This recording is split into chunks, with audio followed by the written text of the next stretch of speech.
Lanjut kelompok 2 ya. Kelompok 2 ngomongannya si Risma, Ina,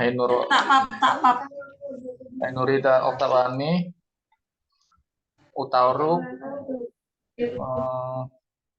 Denny Agustian, Pindah, Dendi, dan terakhir Rizky. Nah, Ayu Mila Rosa, Pak. yo, Ayu Mila Rosa ya. Iya, Pak. Ayu Mila Rosa tidak di kelompok 5 nih. Oh, kirain absen, Pak. Absen sudah Ayu Mila Rosa. Sudah di absen sudah. Intan, Pak, sudah di absen belum, Pak? Sudah, Ina sudah. Intan, bukan Ina. Intan sudah, Ina sudah. Ya, Pak, makasih. Untung nggak Intan Mas Permatasari ya. Silakan dibuka kelompok 2 ya.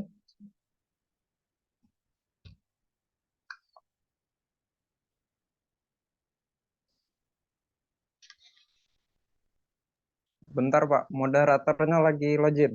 Siapa moderator? Ceweknya Starin Pak. Ya. Lah berjalan setahun Pak. Udah pindah Pak, udah pindah. Malah ada cowok ada tuh. Kasihan Starin. Yang lainnya ya, buka. Dendi apa Rizky, silakan buka ya. Assalamualaikum warahmatullahi wabarakatuh. Assalamualaikum warahmatullahi wabarakatuh. Waalaikumsalam warahmatullahi wabarakatuh. Kami dari kelompok 2 ingin mempresentasikan makalah kami. Adapun anggotanya, yang pertama Denny Agustian, yang kedua Rizky Muhammad Putra, yang ketiga Depinda Starin, dan Ina Astri, sama Fani.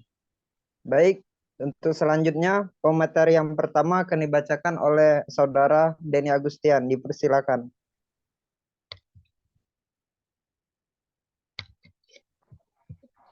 Baik, terima kasih kepada moderator.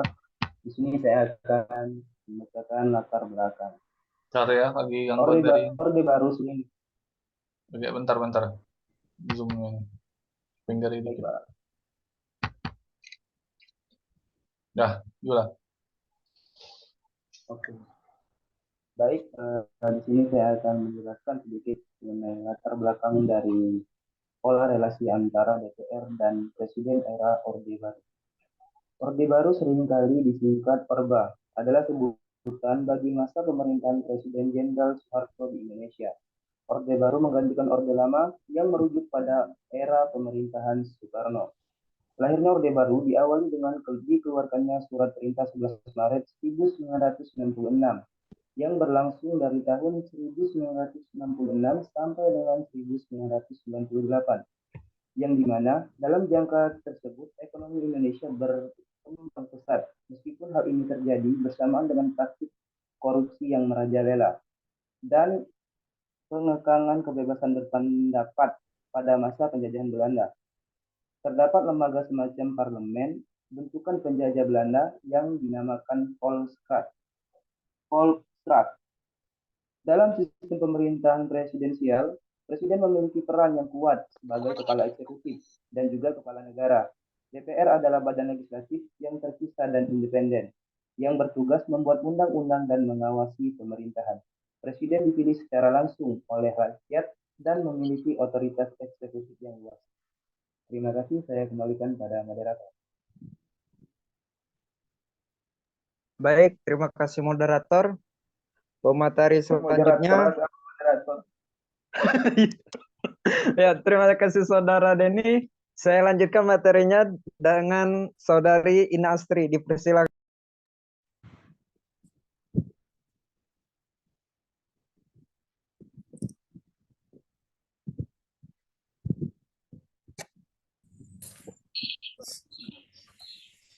belum dibuka, Pak.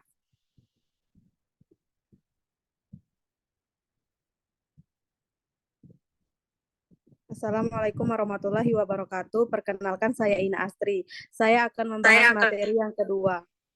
Pembahasan 1. Sistem presidensial pasca perubahan Undang-Undang Dasar 1945.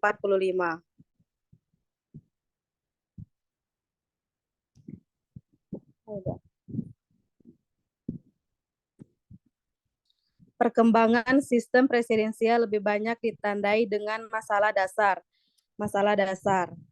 yaitu bagaimana mengelola hubungan antara presiden atau eksekutif. Bukan, Pak, yang sikut tadi, Pak.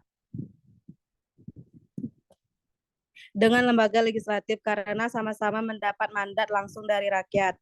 Sistem presidensial acap kali terjebak dalam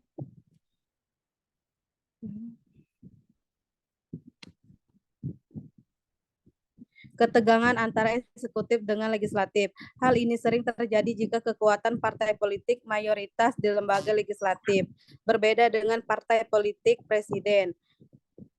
Sementara itu, jika partai mayoritas di lembaga legislatif sama dengan partai politik pendukung presiden atau mayoritas partai di lembaga legislatif mendukung presiden, praktik sistem presidensial mudah terangkat menjadi pemerintahan otoriter.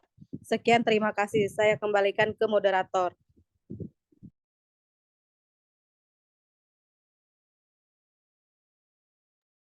Baik, terima kasih Saudari Astri. Saya lanjutkan materinya yang akan dibacakan oleh Devinda. Dipersilakan.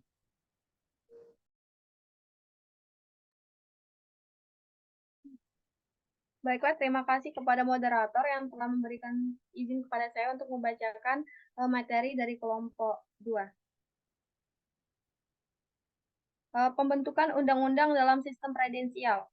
Berdasarkan Governing System and Exclusive Legislative Relation, Presidential, Parliamentary, and Hybrid System yang dikeluarkan oleh United Nations Development Program, karakter fungsi legislasi dalam sistem pemerintahan presidensial adalah sebagai berikut. Yang pertama adalah lembaga legislatif.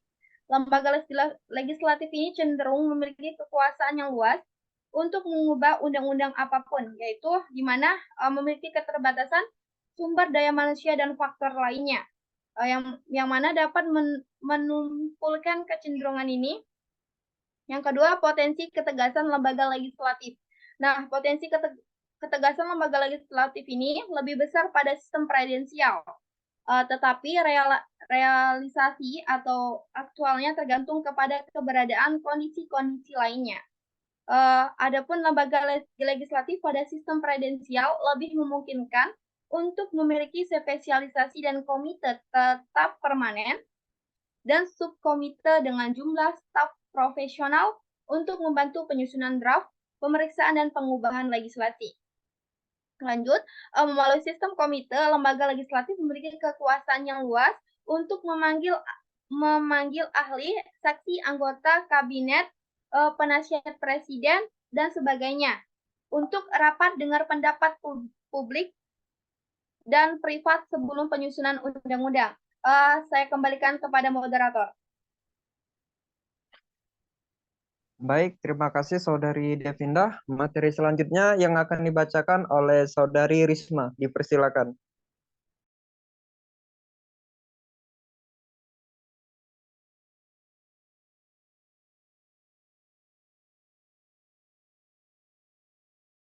Risma Dewi, ada hubungnya enggak? Ya, ada. Oke, dipersilakan. Sistem pemerintahan presidensial multiparta. Menurut Scott Maywaring, sistem pemerintahan presidensial memiliki dua karakteristik utama. Pertama, kepala pemerintahan yang secara esensial dipilih secara populer, pemilihan legislatif, dan negosiasi pasca pemilu tidak menentukan kekuatan eksekutif. Pada sistem ini, tentunya presiden merupakan kepala pemerintahan kedua. Presiden yang dipilih menduduki periode jabatan yang sudah ditentukan. Kebanyakan negara dengan sistem presidensial memiliki mekanisme pemakzulan presiden. Tetapi pada praktiknya sangat jarang terjadi. Presiden tidak dapat diberhentikan melalui mosi tidak percaya oleh lembaga legislatif.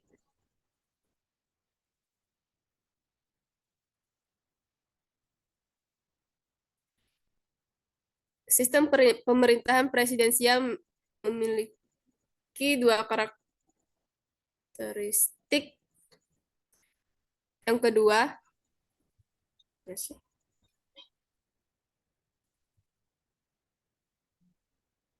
Ini kan? Next, kalau ganti slide, next ya. ya next Pak.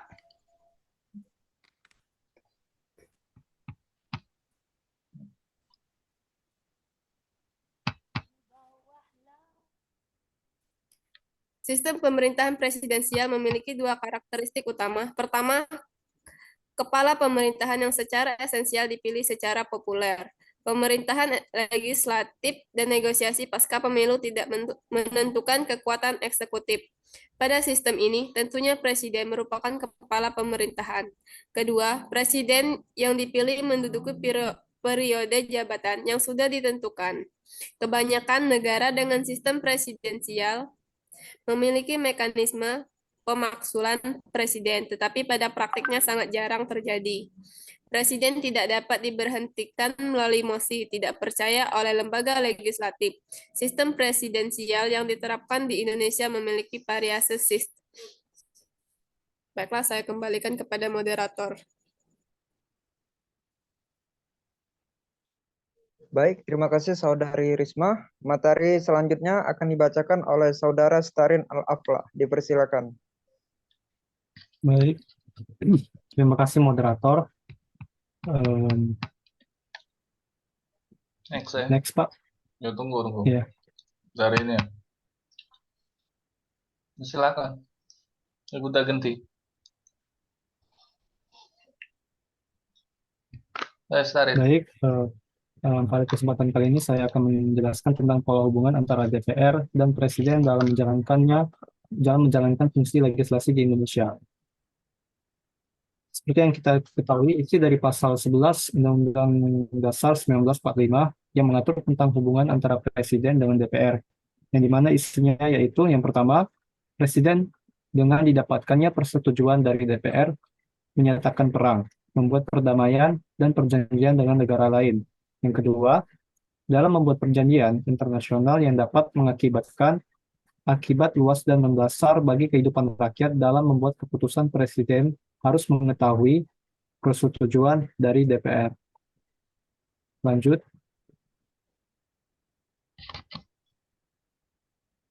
Nah, tunggu. Next. Next, Pak. Iya, tunggu. Nah.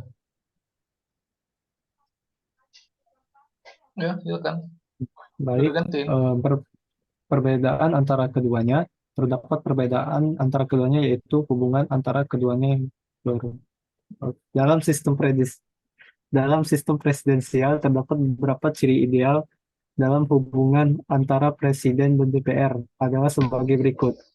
Yang pertama, antara legislatif dan yudikatif memiliki hak yang sama dalam mengusulkan rancangan undang-undang dasar. Yang kedua, lembaga legislatif menyetujui semua rancangan undang-undang. Yang ketiga, Presiden dapat memberikan pengajuan keberatan ataupun menolak rancangan undang-undang yang telah ditetapkan DPR. Dalam proses membentuk undang-undang dalam sistem presidensial, antara penolakan maupun keberatan juga dapat disanggah oleh Dewan Perwakilan Rakyat. Baik, itu saja. Saya kembalikan kepada moderator. Baik, terima kasih telah memberikan penjelasan kepada pemateri. Sesi selanjutnya, apakah ada yang ingin bertanya dengan materi kelompok kami? Izin moderator untuk bertanya. Oke, baik. Siapa itu? Baik, perkenalkan nama saya Aimila Rosa dari kelompok 5. Pertanyaannya. Biar bentar ya. Biar kawannya yang lain bisa jawab ya. Tunggu. Terus. Lihat soalnya tuh.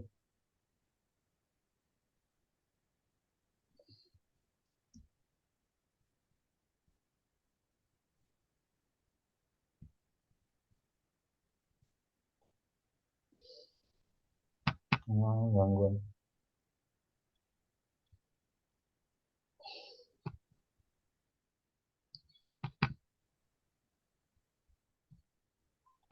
Oh.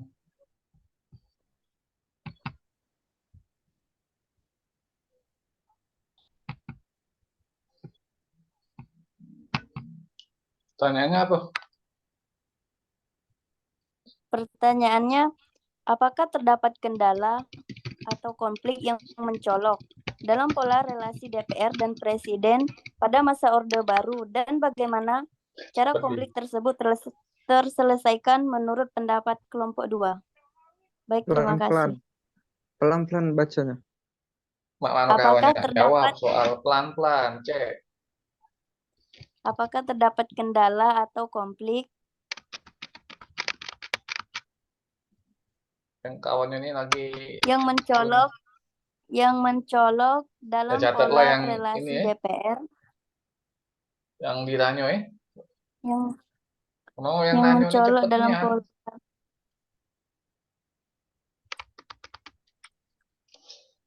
Oke, lanjut. Baiklah, saya ingin bertanya. Izin Bentar. bertanya moderator. Nah, silakan. Pola DPR apa tadi? Ya. Yang kelompok 2 ya. Den. Yang Nanyo itu pelan-pelan, jadi kawan di dibaca. kolom komentar. Tahu. Pertanyaannya. Itu kolom Iya, komentar. pola. Tulis Ya, di kolom ya sudah. komentar. Nah, nanyo dong. Kolom komentar ya, di chat. Nanyo. Ketik di chat. Nah, kalau nak ngomongnya cepet ya kawan yang presentasi dah ini, dah apa tuh, dah tercatat di chat be.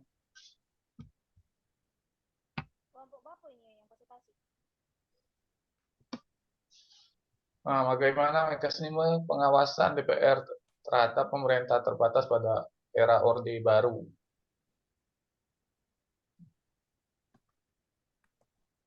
Nah, yang kedua, terdapat kendala atau konflik yang mencolok dalam pola relasi DPR dan Presiden pada masa Orde Baru dan bagaimana cara konflik tersebut terselesaikan. Nah, silakan dicatat ya.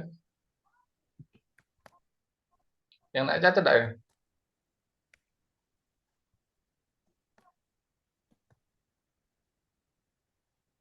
Sudah belum nyatet?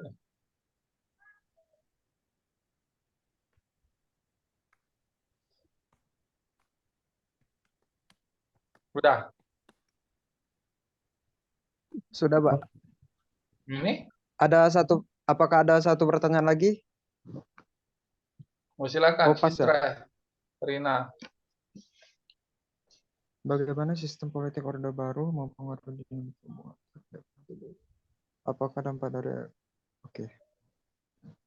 Baik, terima kasih audiens telah bertanya. Berikan kami waktu untuk menjawab pertanyaan para audiens.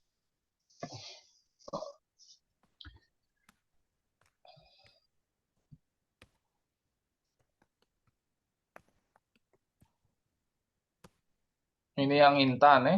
Apakah dampak relasi yang kuat antara DPR pada Orde Baru terhadap demokrasi dan hak asasi manusia di Indonesia? Nah, ada yang satu lagi nih, siapa nih? Karina. Nah, bagaimana sistem politik Orde Baru mempengaruhi dinamika hubungan?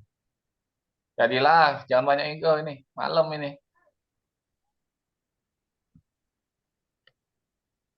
Jadilah. Lah, lebih ya, overload ya. Overload tak? Lebihan ya? Starin, Dendi, lah Iya, kelebihan Pak. belum? Iya, Pak. Cukup Over. cukup ya. Kalau nak nanya lagi Pak, Japri Pak. Kawan-kawan. Nah, ada yang Kanza sama Ayu ya, Ayu Rosa. Sama si koknya nih siapa? Bang, jangan diserang, Bang. Sama Intan.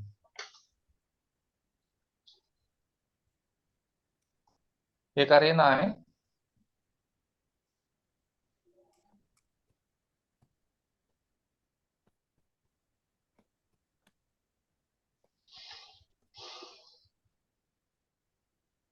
Baik, untuk pertanyaan Ayu Mila Rosa akan dijawab oleh Saudari Inastri. Dipersilakan. Baik, saya akan menjawab pertanyaan dari Ayu Mila Rosa. Apakah terdapat kendala atau konflik yang mencolok dalam pola relasi DPR dan Presiden pada masa Orde Baru dan bagaimana cara konflik tersebut terselesaikan? Pada masa Orde Baru di Indonesia, hubungan antara DPR dan Presiden seringkali tidak mengalami konflik yang terbuka, namun ada beberapa kendala dan isu yang mungkin muncul, meskipun cenderung diatasi dengan cara tertentu. 1. Domisi Partai Golkar. 2. Keterbatasan kemerdekaan politik. 3. Sistem politik tunggal. 4. Peran MPR. 5. Kedekatan dengan militer. Dalam konteks Orde Baru, konflik seringkali ditekankan atau dicegah melalui kendala yang ketat terhadap politik dan media.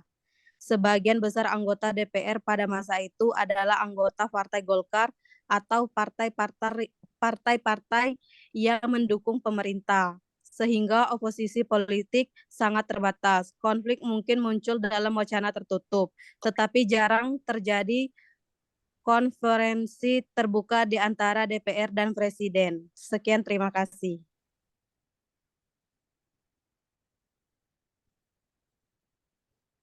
Baik, terima kasih Saudari Inastri. Apakah pertanyaan dari Ayu Mila Rosa sudah terjawab? Jawaban.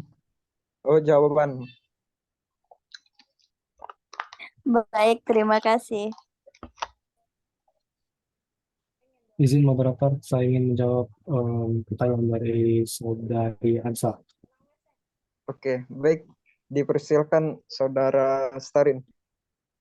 Baik, mohon izin sebelumnya. Pertanyaannya tadi yaitu bagaimana mekanisme pengawasan DPR terhadap pemerintah terbatas pada era Orde Baru, benar ya? Nah, jadi sebelumnya Soeharto itu kan memiliki jabatan presiden. Nah, tentunya Presiden Soeharto ini memiliki kendali yang kuat atas DPR karena dia memiliki wewenang sebagai presiden dalam menunjuk atau untuk menunjuk sebagian besar anggota DPR, yang dimana hal ini dapat mengakibatkan hubungan yang erat antara eksekutif dan legislatif pada masa Orde Baru. Baik, itu saja. Ada Baik, masalah Orde terima Baru kasih ya ini Saudara. ya. Orde Baru ya Pak Presiden ngatur semua itu. Makanya anggota-anggota itu kan Iya. banyak kan persetujuan dari Presiden. Terutama Golkar kan. PNS kan Iya. Golkar tuh. Kebanyakan diisi oleh orang PNS. Makanya dulu pengawasannya agak takut-takut orang tuh. Dulu tuh enak PNS bisa berpolitik, kalau sekarang kan nggak boleh lagi. Mau ngawasi pemerintah nanti dipecat, nggak terlalu ini nih, tidak terlalu berani, masih diatur oleh presiden eksekutif. Nah, yang satu lagi silakan jawab tuh. Izin moderator, saya ingin menjawab pertanyaan dari Karina Oke, Yolanda. dipersilakan. Ya, bisa. Yang mana pertanyaannya, bagaimana sistem politik Orde Baru mempengaruhi dinamika hubungan antara DPR dan Presiden? Yang telah kita ketahui, sistem politik Orde Baru di Indonesia yang didominasi oleh Presiden Soeharto memiliki pengaruh besar terhadap hubungan antara DPR dan Presiden. Nah, Presiden ini memiliki kekuasaan yang kuat, sementara DPR juga cenderung kurang independen dengan mayoritas anggota berasal dari partai yang mendukung Presiden. Hal ini juga mengakibatkan ketergantungan DPR dan Presiden sehingga hubungan tersebut cenderung tidak seimbang dan kurang demokratis. Pasca reformasi tahun 1998, hubungan antara DPR dan Presiden menjadi lebih seimbang dalam sistem politik yang lebih demokratis. Baiklah, itulah jawaban dari saya. Baik, terima kasih Saudari Devinda. Apakah pertanyaan dari Saudari Karin bisa diterima? Terima kasih. Baik, mungkin cukup sekian materi dari kelompok 2. Izinkan Oh, saya Pak. membacakan kesimpulan dari materi ini. Pada masa Orde Baru di Indonesia, Baru. pola res Ya, Pak. Berdasarkan. Pada masa Orde Baru di Indonesia, pola relasi antara DPR dan Presiden sangat gejala kuasa eksekutif yang dominan, kontrol pemerintah terhadap proses politik dan pembatasan peran DPR dalam pengambilan keputusan. Hal ini menciptakan lingkungan politik yang sangat otoriter, di mana Presiden Soeharto memiliki kendali yang kuat atas pemerintahan dan lembaga legislatif. Baik, mungkin cukup sekian materi pada hari ini. Apabila dalam penyampaian kata saya mohon maaf. Saya akhiri, wassalamualaikum warahmatullahi wabarakatuh. Waalaikumsalam warahmatullahi wabarakatuh. Kalau pertanyaannya Miftahul Hasmi ini seharusnya nggak usah ya untuk yang kelompok 3 ya. Kelompok 3. Putra Restu ini ya bagaimana? Ya kan udah dijawab sebenarnya ini kan si Restu kan. Ada yang nanya tadi kan? Yang disimpulannya di jawabannya nih. Kurang lebih ya. Otoriter. DPR kan masih disetirin oleh eksekutif.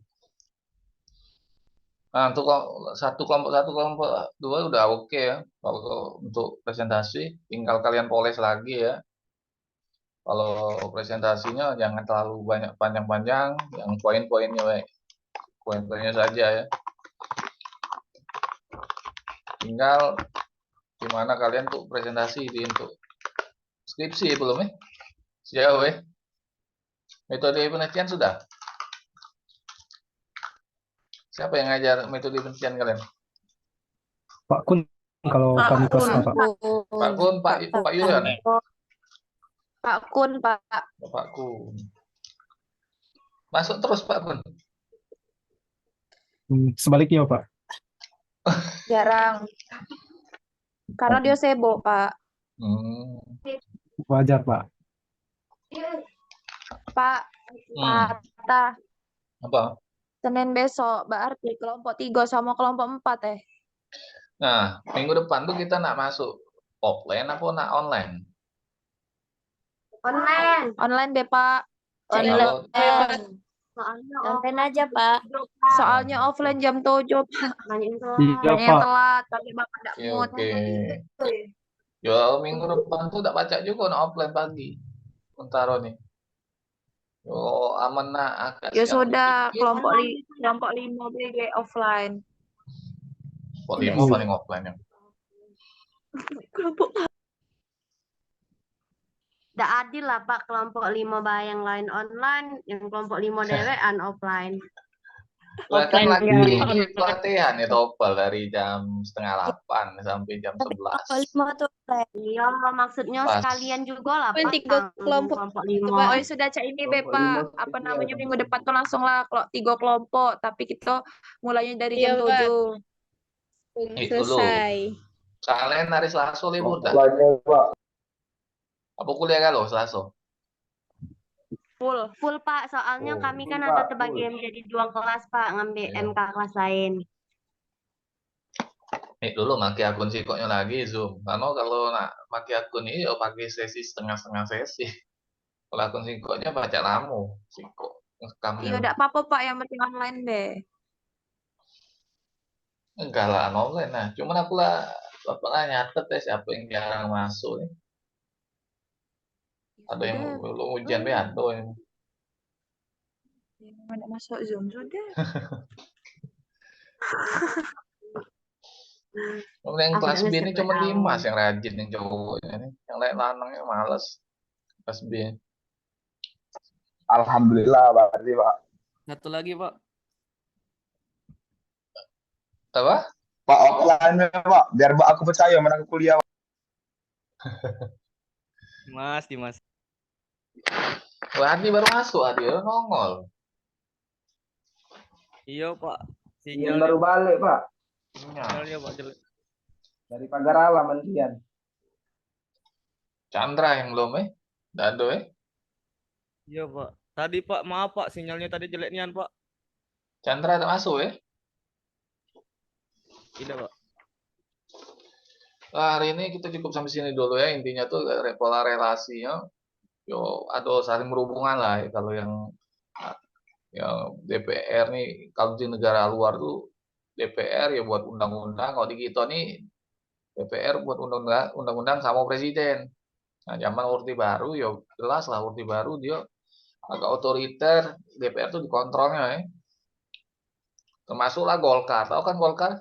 Golongan Karya itu isinya PNS. Jadi pada saat itu anggota Golkar itu terdiri dari pegawai negeri sipil. Nah, barulah pada tahun 98 ya DPR anggota dewan dari PNS itu dibubar, nggak boleh lagi. PNS itu nggak boleh lagi ikut berpolitik. Karena tidak netral kan, harusnya kan abdi negara bukan ngurusi politik. Kalau sekarang tidak boleh kan? Zaman Pak Harto boleh. Nyadar tidak kalian? Belum kan, tuh pikir kan? Zaman Pak Harto masih itu apa tuh PNS bisa ikut berpolitik. Kalau sekarang tidak, sejak reformasi tidak boleh. Ada untung plus minus juga sih. Relasinya zaman dulu yang sekarang. Kalau dulu legislatif bisa dikontrol ya, segalanya bisa kontrol oleh eksekutif. Kalau sekarang kan liar, DPR-nya banyak tidur. Banyak tidur kan, main slot, nonton film kan. Dan juga tuh tidak ini terlalu efektif kan kalau yang zaman sekarang. Tapi itu bahasanya untuk kelompok 3 itu kan. Hari ini cukup sampai sini dulu. Wabillahi taufiq wal hidayah. Assalamualaikum warahmatullahi wabarakatuh. Ya, kelompok ada minggu depan. Waalaikumsalam warahmatullahi wabarakatuh. Kelompok 5 nah, online apa offline? Online Bepa. Online, Pak. Online. Kok 3 sama 4 online Bepa. Iya, Kan Bapak kan 2 minggu kan TOEFL. Setuju. Yo, minggu depan Kelompok terakhir. 5 online, Pak. Iya. Ya Malam sudah ada enggak apa-apa, Pak. Jam 7 Bepa, soalnya jam cak ini ngantuk. Oh, jam 7. Jam 7 pagi malam. Pak sudah Isya. Jadi kan masih fresh otak. Iya. Nah, kalian tuh kuliah Senin balik jam berapa Senin? Balik jam 4. Balik jam 4. Sore. Sore, Pak, jam 4. Balik jam 4. Apalagi Senin tuh Pak, kami tuh misalnya kayak ngerjai tugas, nah dirangkup hari Senin tuh lah. Iya. Karena ketemunya kan Senin dari libur yang itu ya. Selasa juga, Rabu juga. Rabu jam 5. Selasa jam setengah 5. Selasa setengah 5. Rabu libur. Rabu ini Pak jam 5 Pak Rilian kami. Setengah 6 paling sampai kosan. Iya, galak tuh setengah 6. Kalau Pak kali dosennya kan banyak yang masuk ya. Pak Gun masuk. Apa? Masuk kan Pak Gun kan? Masuk.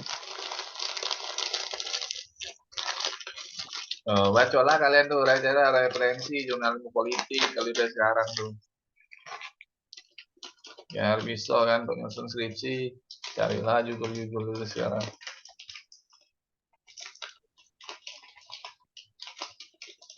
Ya hari ini kita cukup sampai di sini dulu. Wabillahi taufiq wal hidayah. Assalamualaikum warahmatullahi wabarakatuh. Minggu depan mungkin ya maksudnya. Waalaikumsalam warahmatullahi wabarakatuh. Sekarang sih belum.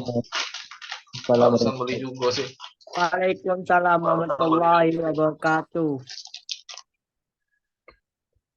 Ya Pak.